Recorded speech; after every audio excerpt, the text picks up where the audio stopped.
Shalom Bapak Ibu, saudara-saudara, selamat pagi, selamat datang di dalam rumah Tuhan. Mari saat ini saya undang kita sama-sama bangkit berdiri. Kita mau teduhkan hati kita untuk masuk di dalam hadirat Tuhan. Haleluya Tuhan, kami sungguh bersyukur atas kasih karunia dan anugerah-Mu di dalam kehidupan kami. Bahwa pertolongan kami datang daripada Tuhan yang menjadikan langit dan bumi dengan segala isinya, dan yang di dalam kasih setianya tidak pernah meninggalkan kami, karya ciptaan tangan-Mu. Turunlah di tengah-tengah ibadah kami pada pagi hari ini, kasih dan anugerah dari Allah Bapa di dalam nama Tuhan Yesus Kristus. Hati kami penuh dengan ucapan syukur Tuhan. Hari ini kami boleh mengawali ibadah yang pertama di bulan Juni Tuhan. Kami bersyukur untuk penyertaan-Mu selama 5 bulan kebelakang yang boleh kami jalani di tahun 2021 ini. Dan hamba berdoa Tuhan, biarlah Tuhan yang akan terus memimpin kami di ibadah ini Tuhan. Kami boleh mengalami kehadiran Tuhan, baik kami yang ada di ruangan ibadah pada saat ini maupun sidang jemaat-Mu yang menyaksikan melalui tayangan live streaming. Biarlah Tuhan Engkau melawat kami, Engkau melawat setiap jemaat-Mu dimanapun mereka berada. Kami menyerahkan ibadah kami dari awal sampai kepada akhirnya hanya di dalam nama Tuhan Yesus Kristus, Tuhan dan Juru Selamat kami hidup. Haleluya, amin. Shalom Bapak Ibu yang terkasih dalam Tuhan Yesus. Haleluya. Kita sungguh percaya bahwa Tuhan memberkati ibadah kita pada hari ini. Amin. Kita boleh datang ke hadirat Tuhan dengan penuh ucapan syukur, dengan penuh kerinduan. Kita mau menyembah Dia, kita mau mengagungkan Dia, Yesus Kristus Tuhan. Haleluya Tuhan.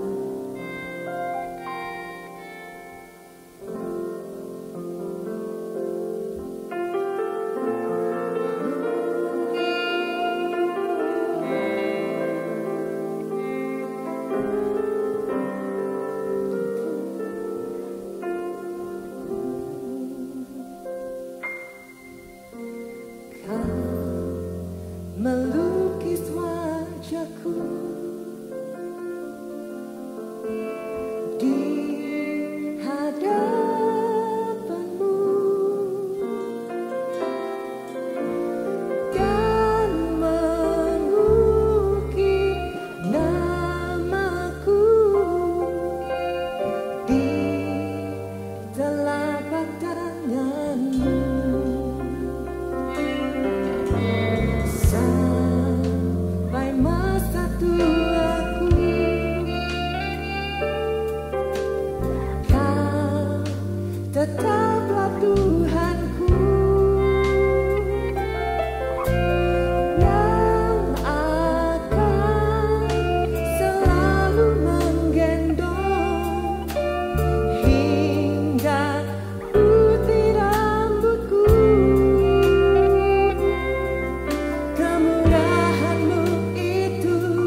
mengangkat suara kita dan mengangkat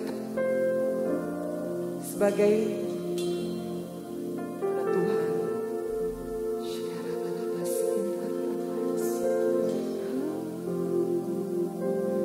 Ku angkat tanganku Yesus, memuji perbuatanmu, sungguh tiada terukur kasih setiamu. Dalam naungan sayapmu, ku mau terus menyembahmu. Kasihmu terukir di lubuk hatiku. Ini doa kami Tuhan. Ku angkat tanganku Yesus, memuji perbuatanmu, sungguh tiada terukur kasih setiamu. Dalam naungan sayapmu, ku mau terus menyembahmu. Kasihmu terukir di lubuk hatiku. Kasihmu terukir di lubuk hatiku. Kasihmu terukir di lubuk hatiku. Haleluya, haleluya. Haleluya. Kami mau bersuka karena Engkau Allah yang setia. Kami mau memuji, kami mau mengagungkan Engkau karena Engkau Allah yang sungguh hidup dalam setiap kami. Bapa, saat ini kami boleh datang. Kami mau tersungkur di bawah kaki-Mu Tuhan. Kami rindu mendapat lawat. Biarlah Engkau Tuhan melawat setiap pribadi kami, lepas pribadi Tuhan. Yang tak terkecuali yang onsite maupun yang online Tuhan. Kami percaya Tuhan Engkau terus Tuhan. Kau terus menopang kami Tuhan. Kau pegang kami Tuhan dengan erat Tuhan. Karena kasih-Mu yang tak terlepaskan Tuhan. Saat ini Tuhan kami mau mengagungkan Engkau. Bertahtalah Tuhan atas pujian kami. Bertahtalah Tuhan atas penyembahan kami. Nama Tuhan diagungkan. Nama Tuhan ditinggikan. Dalam nama Yesus Kristus yang siap memuji Tuhan. Katakan amin. Kita beri kemuliaan bagi Tuhan kita. Yes, Dia Allah yang dahsyat. Kita mau memuji buat Dia. Kita mau bersemangat, kita mau menari buat Dia. Nama Tuhan yang diagungkan.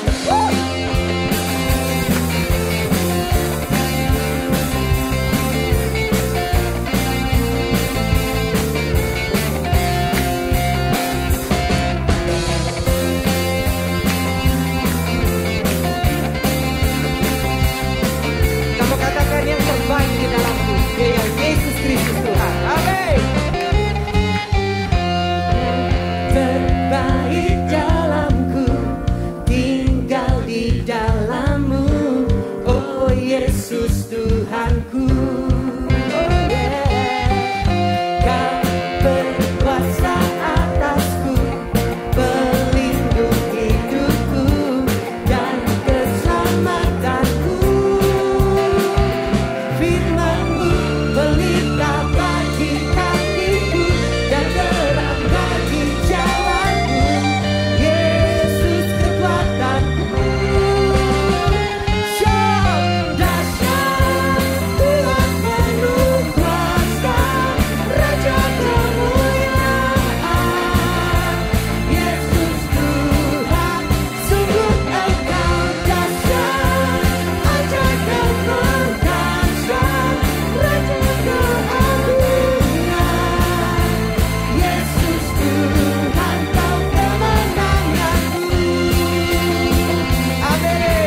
saat ini kita akan menikmati untuk pesan. Waktu dan tempat saya persilakan.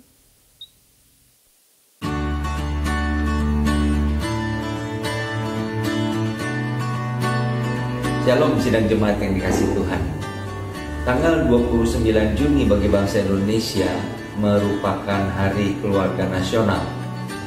Mungkin banyak di antara kita tidak mengetahui atau mungkin tidak menyadari bahwa di Indonesia ada hari yang memperingati Hari Keluarga. Hal ini mengindikasikan Bapak Ibu Saudara-saudara bahwa keluarga yang sehat, keluarga yang harmonis merupakan suatu hal yang penting bagi bangsa kita. Oleh karena itu, gereja kita di bulan Juni ini mengambil tema Home Sweet Home sebagai bulan keluarga di gereja kita.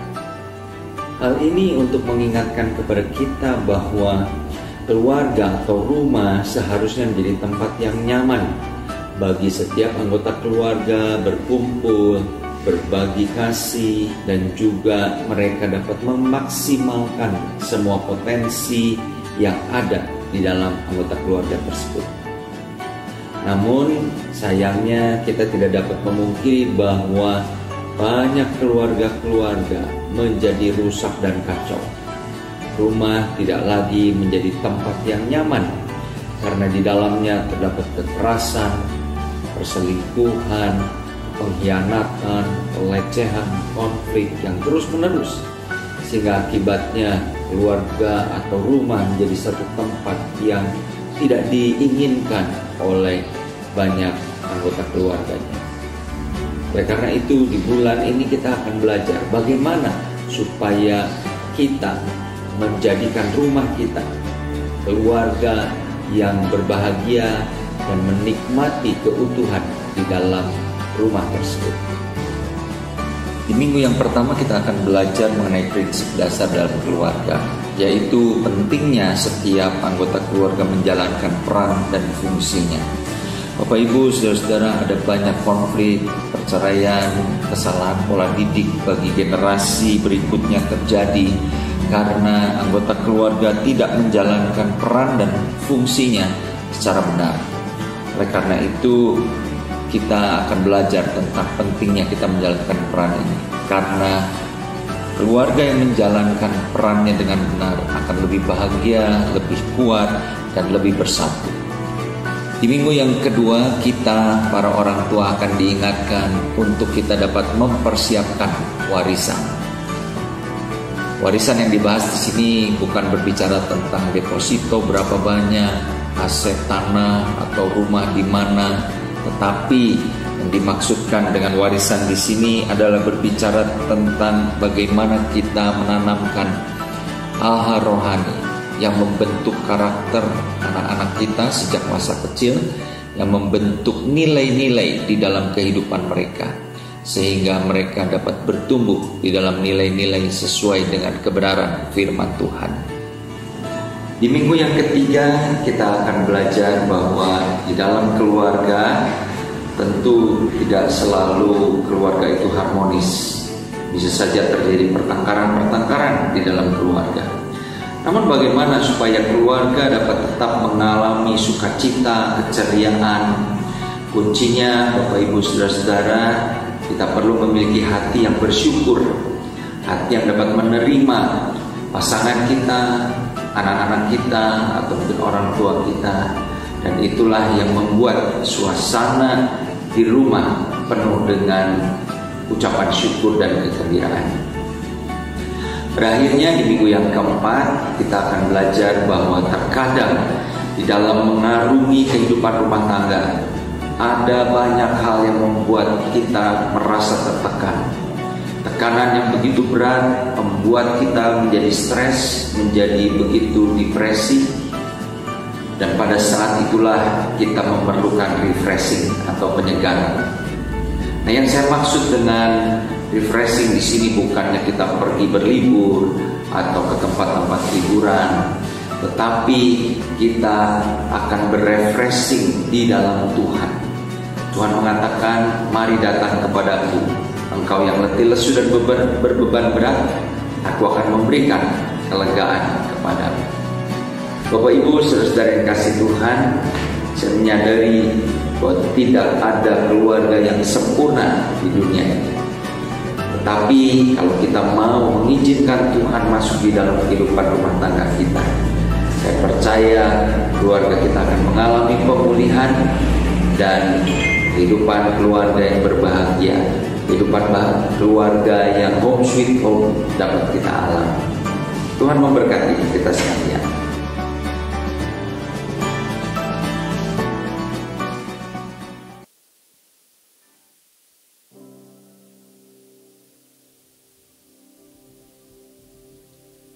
Kita mau menerima kebenaran firman Tuhan. Saat ini kita mau mengangkat pujian kita. Kita mau tinggal tenang. Kita mau dengar suara Tuhan. Karena disitulah kedamaian dan kekuatan dari Tuhan.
Bapak Ibu untuk bangkit berdiri.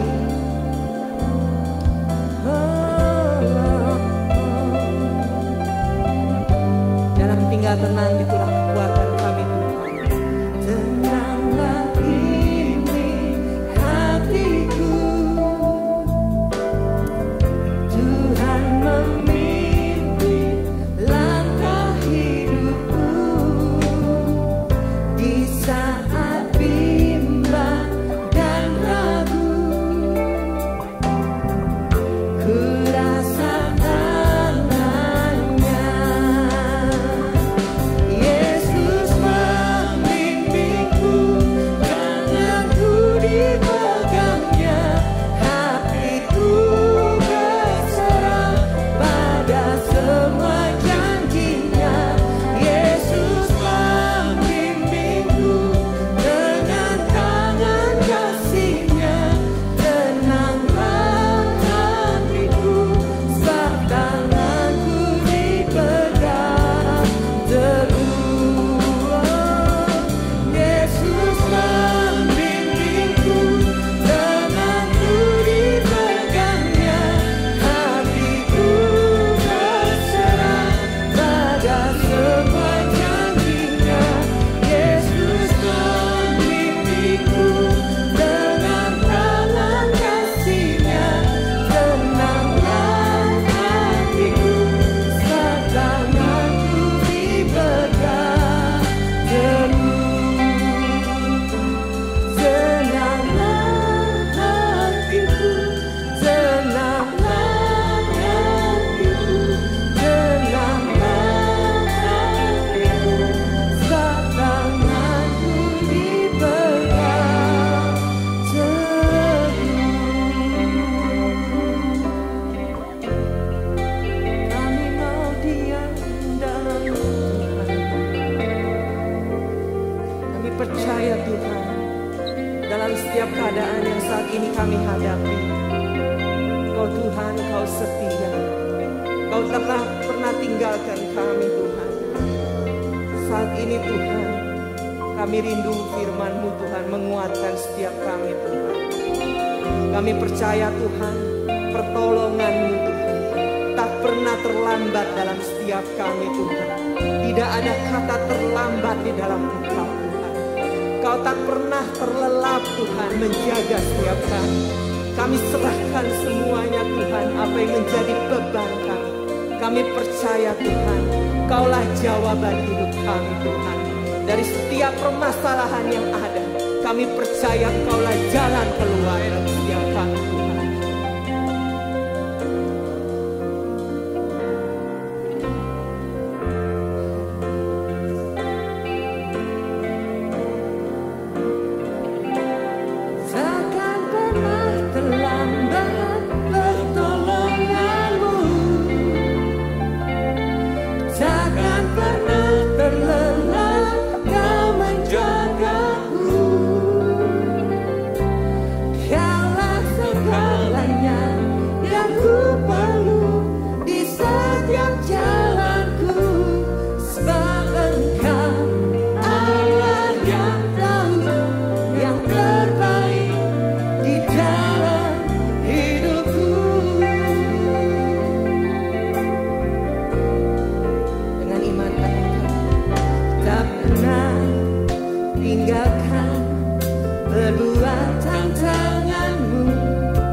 benar Tuhan, Engkau adalah Allah yang terbaik yang terus menopang hidup kami. Kami bersyukur Tuhan karena hanya Engkau yang terus tahu apa yang kami alami, pergumulan kami, kesulitan kami, tetapi Engkau Allah yang tidak pernah lepas tangan. Engkau Allah yang akan terus bekerja menopang kami. Bahkan di tengah-tengah keluarga, ketika kami menghadapi kesulitan atau permasalahan, Tuhan Engkau pun hadir dan Engkau pun akan menopang kami. Karena Engkaulah yang terbaik dalam hidup kami. Karena itu ajar kami. Biarlah kami pun bisa seperti pemazmur mengatakan demikian. Taurat yang Kau sampaikan adalah baik bagiku. Lebih daripada ribuan keping emas dan perak. Biarlah itu juga yang menjadi satu keyakinan kami.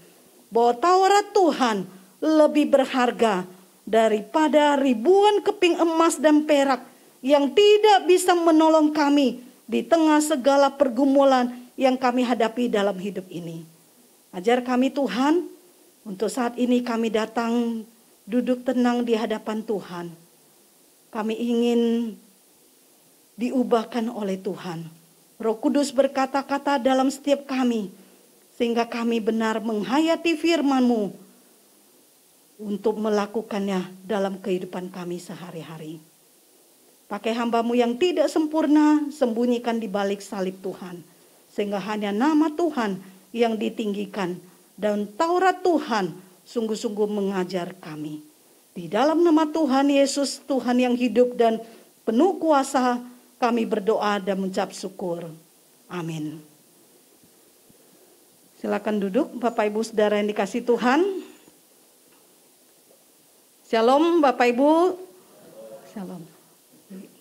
Ya, shalom juga untuk Bapak Ibu Saudara yang mengikuti ibadah online.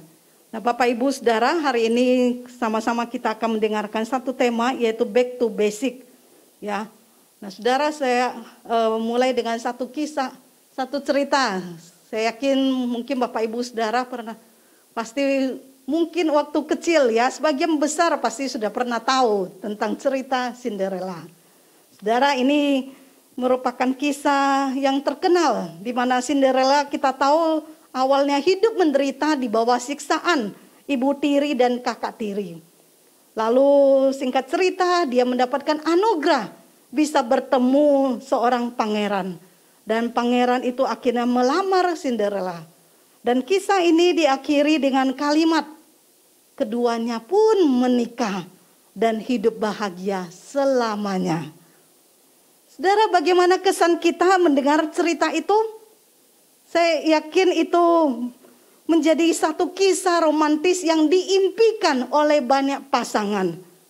Mereka mengharapkan setelah ada pernikahan, wah bisa seperti Cinderella, merasakan bersuka cita, bahkan dikatakan hidup bahagia selamanya. Tapi bagaimana realitanya? Saudara, bagaimana kenyataannya?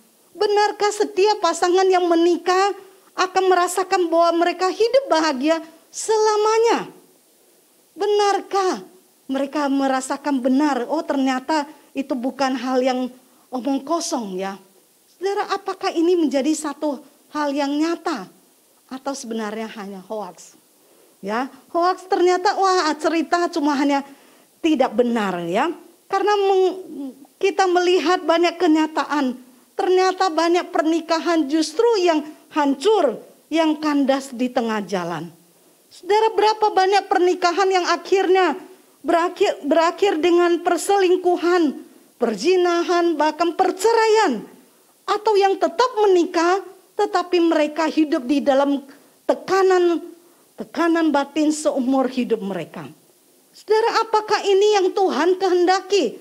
Ketika Tuhan mengizinkan ada lembaga pernikahan yang pertama Tuhan bentuk di tengah-tengah dunia ini.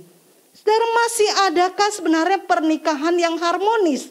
Pernikahan yang benar-benar sesuai dengan apa yang Tuhan inginkan? Atau kita lihat kenapa banyak hal ini terjadi? Karena salah satu faktor terbesar adalah terjadi disfungsi dari peran suami istri. Karena itu saya mengajak mari hari ini back to basics. Kembali ke dasarnya. kembali ke awal di mana Tuhan memberikan mandatnya dengan pernikahan ini. Mari sama-sama kita akan baca di dalam Efesus pasal 5 ayat 22 sampai dengan ayat yang ke-33.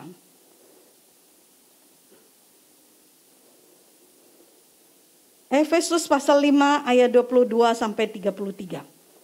Kasih Kristus adalah dasar hidup suami istri.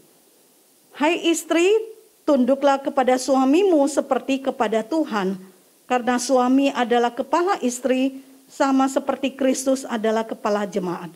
Dialah yang menyelamatkan tubuh.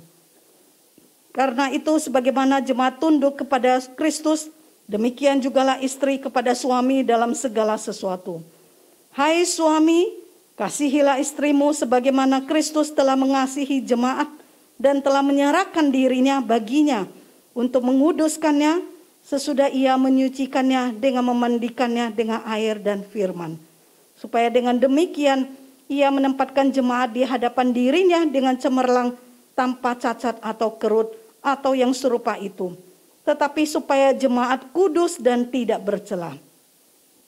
Demikian juga suami harus mengasihi istrinya sama seperti tubuhnya sendiri. Siapa yang mengasihi istrinya mengasihi dirinya sendiri. Sebab tidak pernah orang membenci tubuhnya sendiri, tetapi mengasuhnya dan merawatinya, sama seperti Kristus terhadap jemaat. Karena kita adalah anggota tubuhnya. Sebab itu laki-laki akan meninggalkan ayahnya dan ibunya dan bersatu dengan istrinya, sehingga keduanya itu menjadi satu daging. Rahasia ini besar, tetapi yang aku maksudkan ialah hubungan Kristus dan jemaat.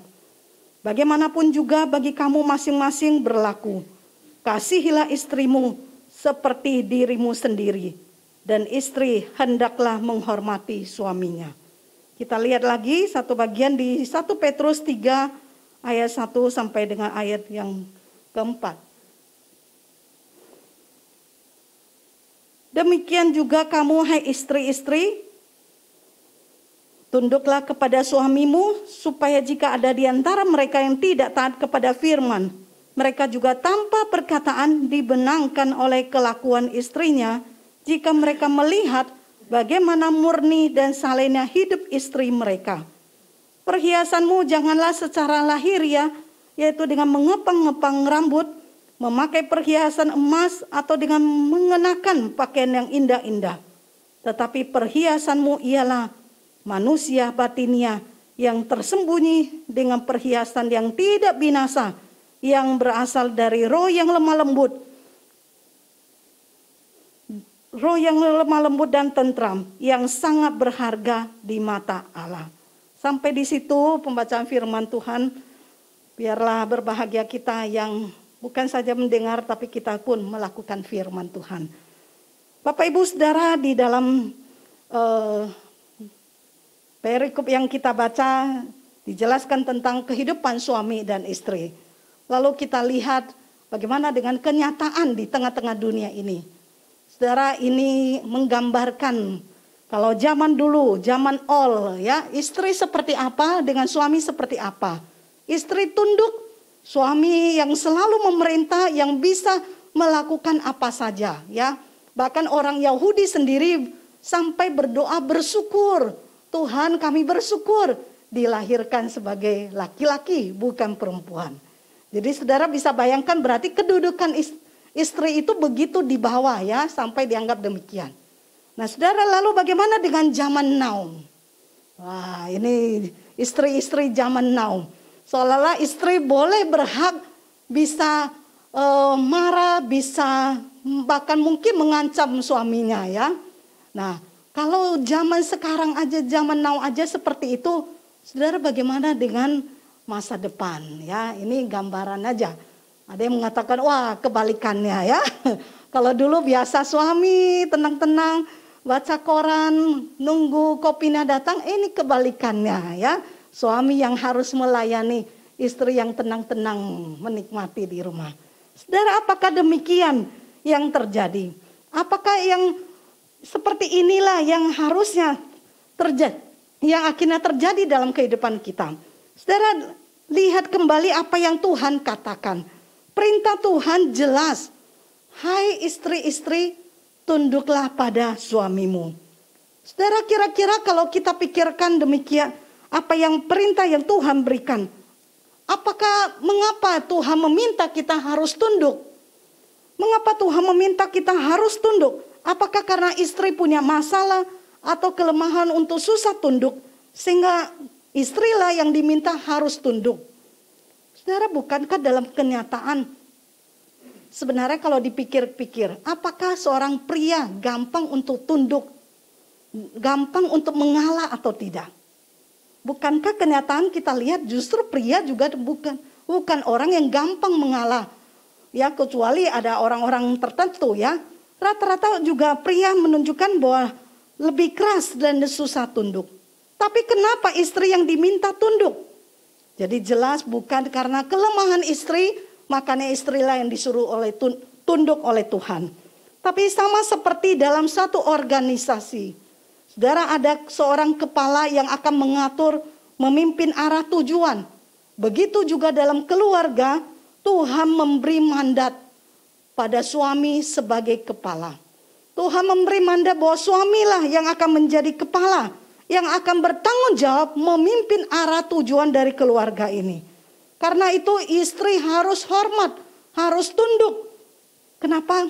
Karena suami adalah orang yang ditunjuk langsung oleh Tuhan sebagai kepala istri dan kepala keluarga. Suami adalah kepala keluarga. Karena Tuhan pun mempercayakan suami harus berlaku sama seperti Kristus yang adalah kepala jemaat. Bagaimana Kristus sebagai kepala jemaat, Kristus menggembalakan, menjaga, merawat istrinya, merawat jemaat dengan baik. Begitu juga suami diberikan tanggung jawab dan satu otoritas dari Tuhan sebagai kepala yang harus menjaga keluarga dengan baik. Lalu persoalannya adalah bagaimana istri bisa tunduk. Bagaimana istri bisa tunduk? Bukankah masing-masing orang punya ego yang membuat orang susah tunduk? Saudara, jawabannya sebenarnya ada di ayat ke-21, ayat sebelumnya. Rendahkanlah dirimu seorang kepada yang lain di dalam takut akan Kristus. Saudara, kuncinya bagaimana supaya kita bisa tunduk adalah rendahkanlah dirimu satu dengan yang lain di dalam takut akan Tuhan. Saudara, kalau orang tidak merendahkan dirinya, istri akan sulit untuk tunduk. Begitu juga suami akan sulit untuk mengasihi kalau dia tidak mau merendahkan diri. Turunkan egonya, baru bisa taat mengikuti apa yang Tuhan inginkan. Saudara, jadi istri harus merendahkan diri, lalu tunduk. Tapi tunduk seperti apa? Apakah tunduk itu berarti istri tidak boleh berpendapat, selalu berada di posisi bawah, selalu ditekan dan harus melakukan apapun yang dikehendaki? Saudara, tunduk tidak berarti tidak boleh berpendapat atau sampai kehilangan keunikan diri. Saudara, bukankah istri adalah penolong yang Tuhan sediakan bagi suami? Penolong berarti istri pun bisa menolong suami di dalam mengambil keputusan, di dalam berpendapat. Istri boleh menolong suami di dalam memberikan usulan-usulan, memberikan masukan. Tapi yang penting adalah istri menyerahkan keputusan akhir hanya pada suami. Apapun keputusan yang dibuat oleh suami, istri harus belajar menghargai dan tunduk. Jika istri tidak mau tunduk dan bersikap melawan, itu namanya kita sedang melawan otoritas dari Tuhan. Saudara, tapi masalahnya juga apakah istri harus tunduk dalam segala hal?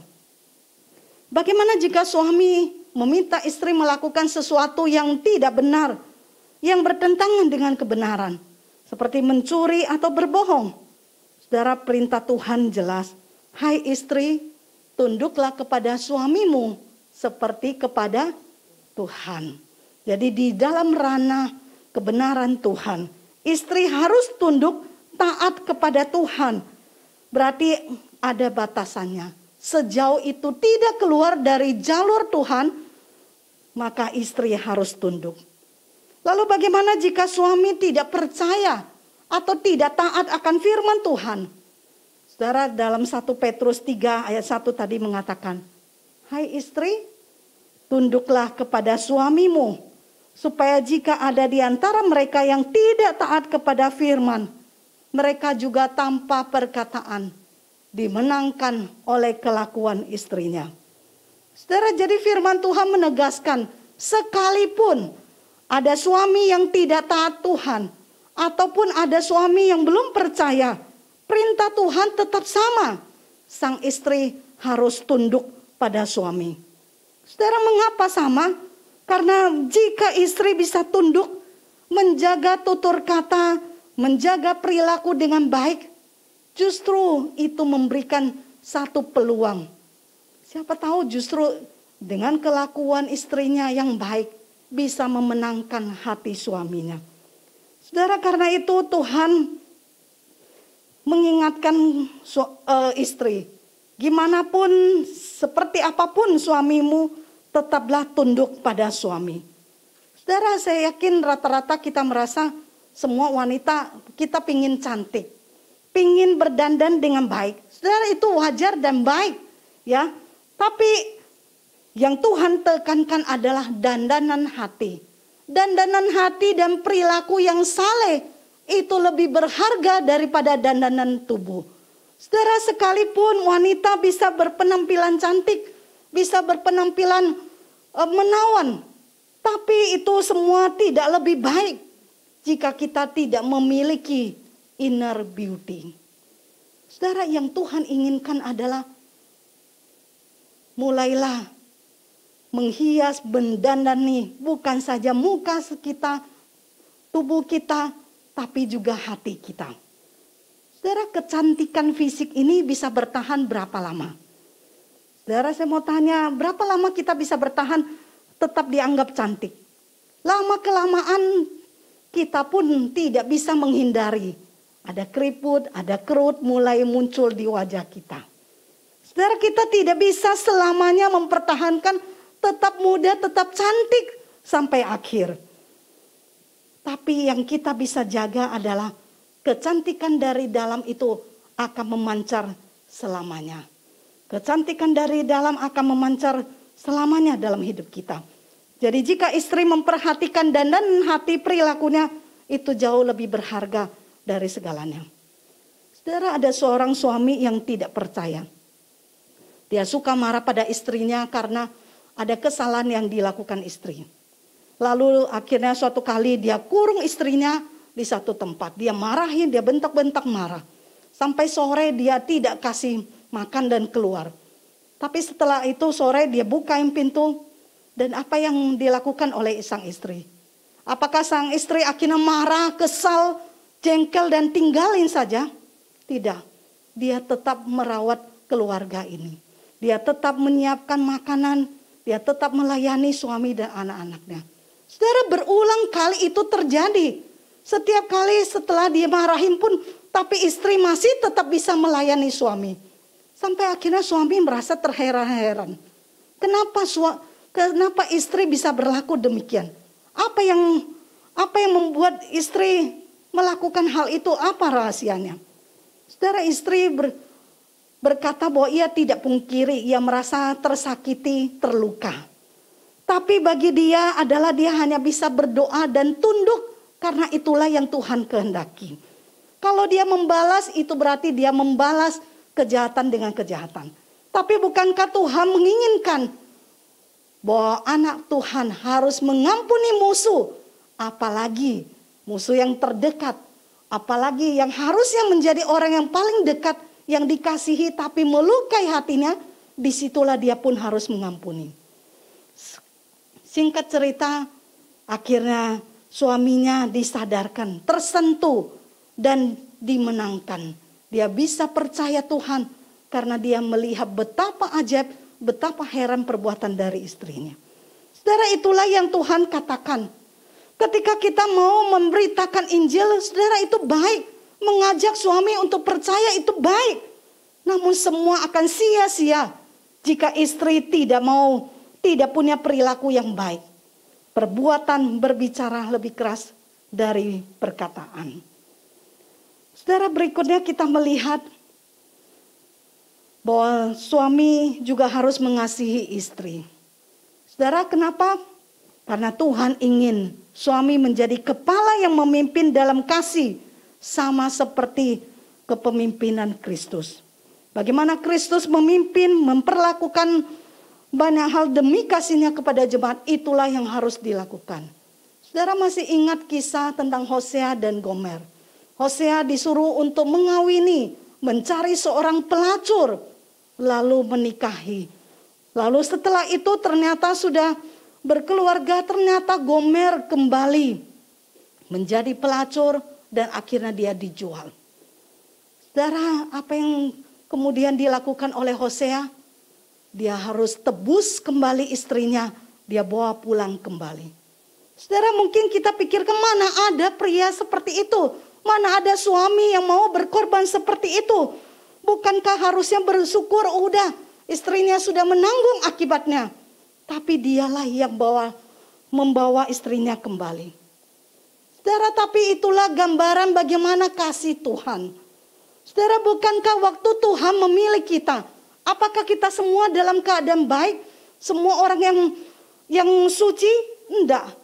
Bukankah karena kita sekalipun kita berdosa, Tuhan sudah menebus kita. Lalu berapa kali setelah kita sudah ditebus oleh Tuhan, berapa kali kita masih jatuh di dalam dosa, kita mendukakan hati Tuhan. Saudara, berapa kali Tuhan pun harus mengampuni, harus menerima kita kembali. Saudara, jawabannya adalah tidak terhitung.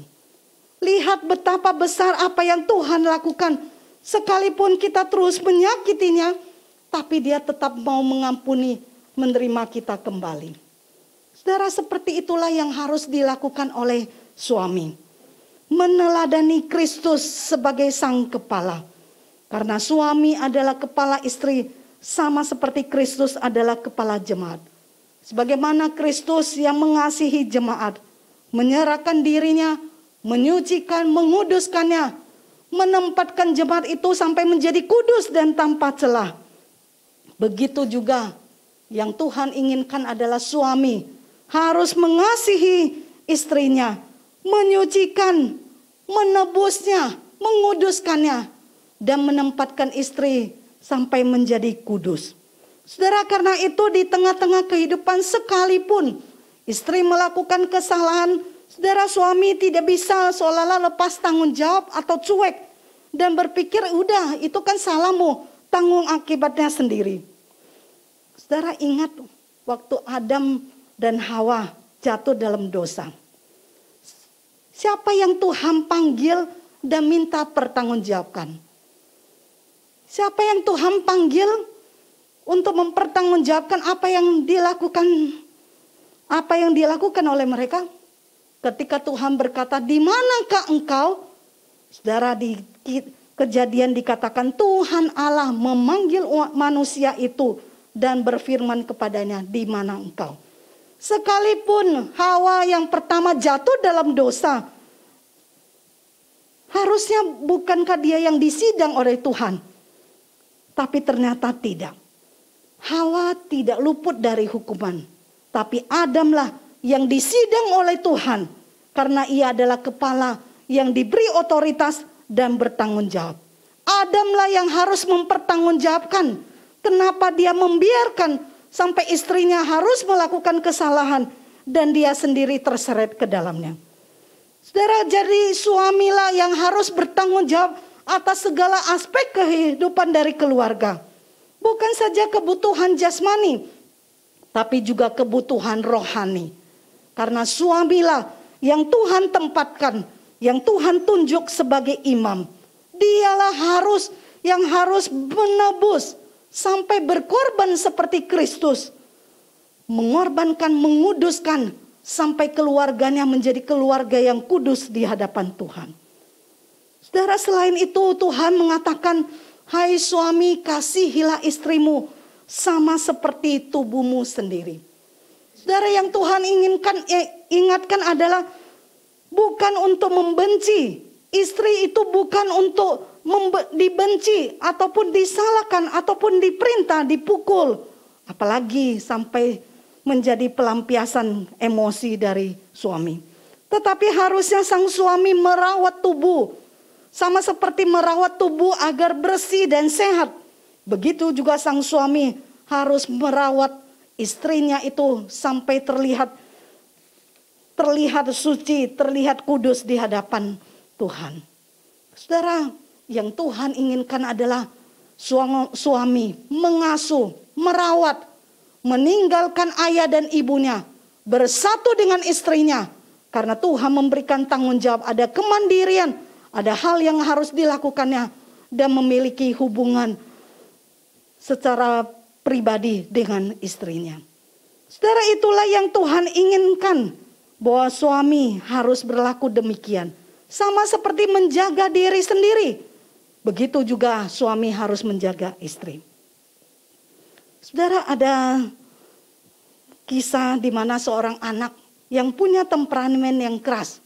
Karena itu papanya bilang, pokoknya setiap kali, sekarang kalau kamu marah, kamu ambil paku, kamu tancapkan di kertas ini yang papanya kasih ke dia.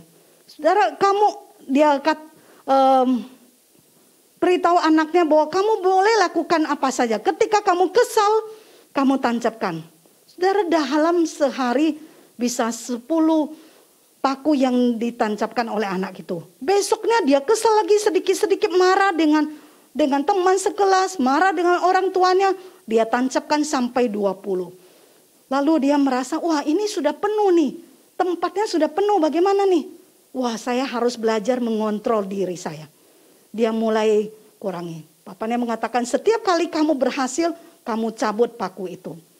Dan dia akhirnya cabut satu persatu. Lalu papanya berkata, oke, bagus, kamu sudah mencabut paku-paku itu. Tapi lihat apa yang tersisa. Masih ada bekas, ada lubang. Setiap kali ketika kamu melampiaskan kemarahanmu, pasti ada bekas, lubang yang membuat bekas di hati orang. Saudara, lebih dalam lagi itulah yang Tuhan katakan. Ketika suami tidak mengasihi istri, saudara, bukan saja suami akan membuat lubang bekas di hati sang istri, tetapi dia juga akan melukai dirinya sendiri. Ketika papanya itu berkata, lihat, kamu ada bikin seperti itu, ada lubang. Waktu dibuka, di dalamnya ada foto yang lain.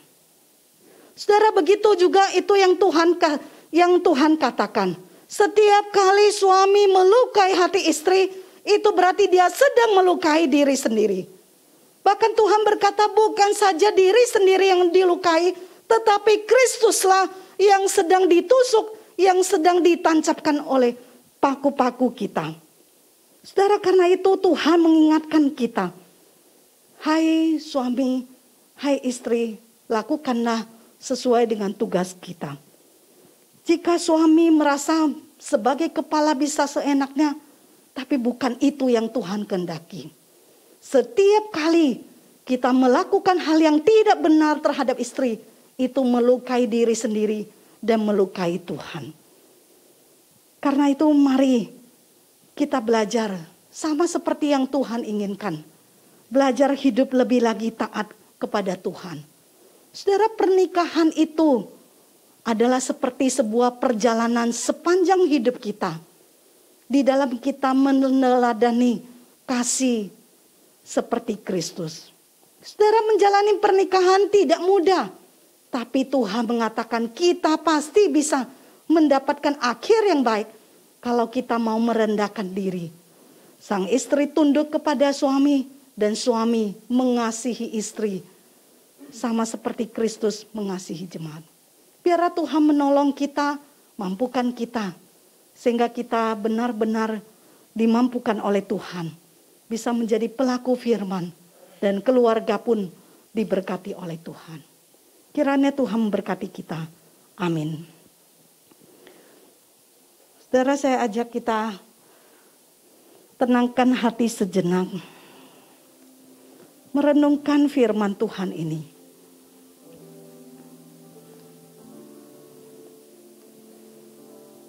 Saudara, mungkin banyak perselisihan, pertengkaran terjadi. Salah satu penyebab besar adalah ketika kita tidak lagi menaati firman Tuhan. Mari saat ini kita berdoa bersama-sama.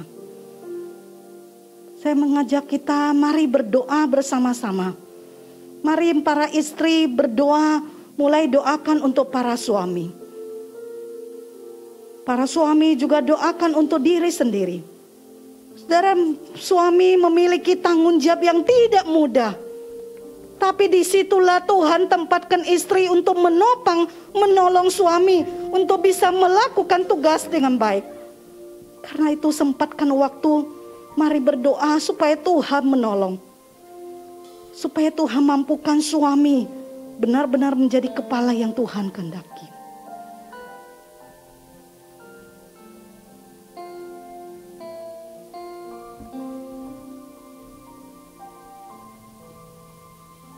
Lalu kita akan berdoa untuk para istri.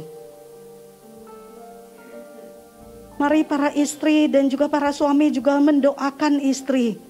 Jika selama ini seringkali istri tidak tunduk, tidak taat, biarlah Tuhan menolong, mampukan untuk mereka menaati firman Tuhan.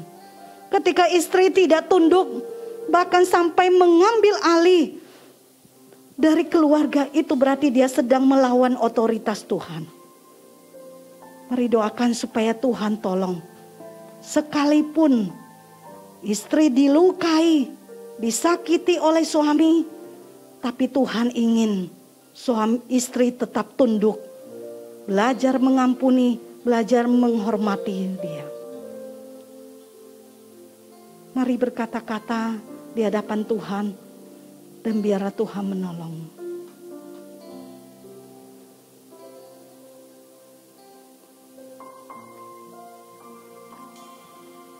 Terima kasih Tuhan, inilah setiap kami yang tidak sempurna. Mari Tuhan yang tolong, mampukan para suami bisa berperan sesuai dengan fungsi yang Tuhan berikan. Sungguh-sungguh menjadi kepala yang bertanggung jawab, yang mempertanggungjawabkan otoritas yang sudah Tuhan berikan. Mari Tuhan juga mampukan para istri untuk belajar tetap tunduk dan menghormati suami, mendukung dan menolong mereka untuk bisa melakukan tugas dengan baik. Dan mari anak-anak doakan orang tua supaya Tuhan yang menolong. Inilah kami Tuhan, mari Tuhan yang campur tangan. Roh Kudus bekerja dalam hati kami. Kami berdoa bersyukur Tuhan, hanya di dalam nama Tuhan kami Yesus Kristus, Tuhan yang menjadi kepala dari jemaat, dari rumah tangga kami. Amin. Berikutnya kita akan melihat warta gereja.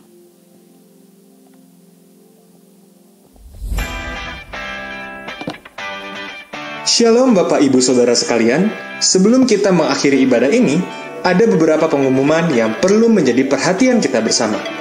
Pertama, ibadah minggu depan berjalan seperti biasa. Yang pertama, pukul 7 pagi, dan yang kedua, pukul 9.30, dan ibadah CLS pukul 4:30 sore. Sehubungan dengan terbatasnya tempat duduk, kami mengingatkan kepada setiap jemaat untuk mendaftar terlebih dahulu ke sekretariat gereja untuk ibadah 1 dan 2, sedangkan untuk ibadah CLS dapat mendaftar langsung ke pengurus CLS.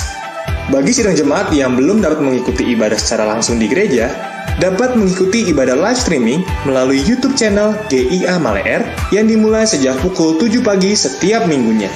Atau, sidang jemaat juga dapat mengikuti siaran rekaman ibadah melalui Radio Maestro 92,5 FM setiap hari Minggu pukul 12.15. Kedua, kami kembali mengundang sidang jemaat untuk mengikuti ibadah doa fajar secara online melalui aplikasi Zoom yang diadakan setiap hari Sabtu mulai pukul 5:30 sampai dengan 6:30 pagi.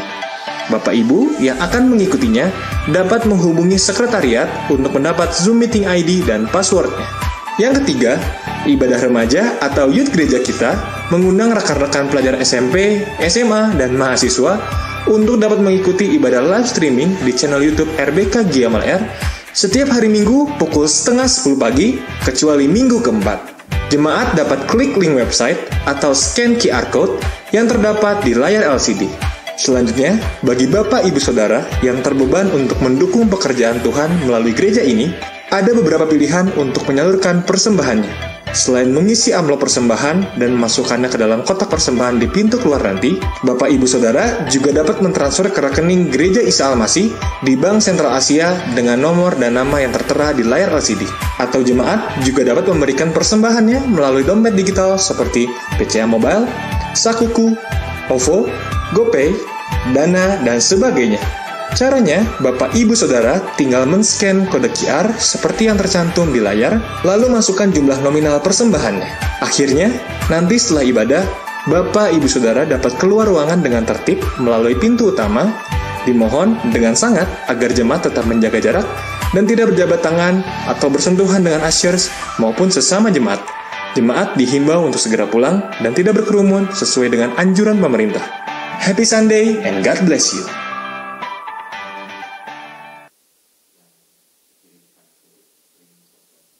Baik Bapak Ibu, saya undang kita sama-sama bangkit berdiri.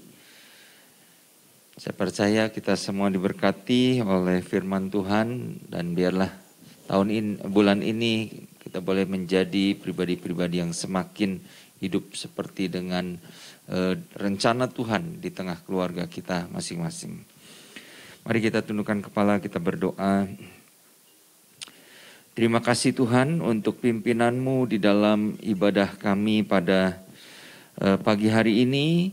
Kami bersyukur untuk berkat-berkat rohani yang boleh kami terima lewat pujian, penyembahan, lewat kebenaran firman-Mu Tuhan yang mengingatkan kepada kami supaya kami memiliki kembali kepada prinsip-prinsip Alkitabiah dalam keluarga kami. Suami berperan sebagai kepala, sebagai pemimpin yang mengasihi istri dan anak-anaknya.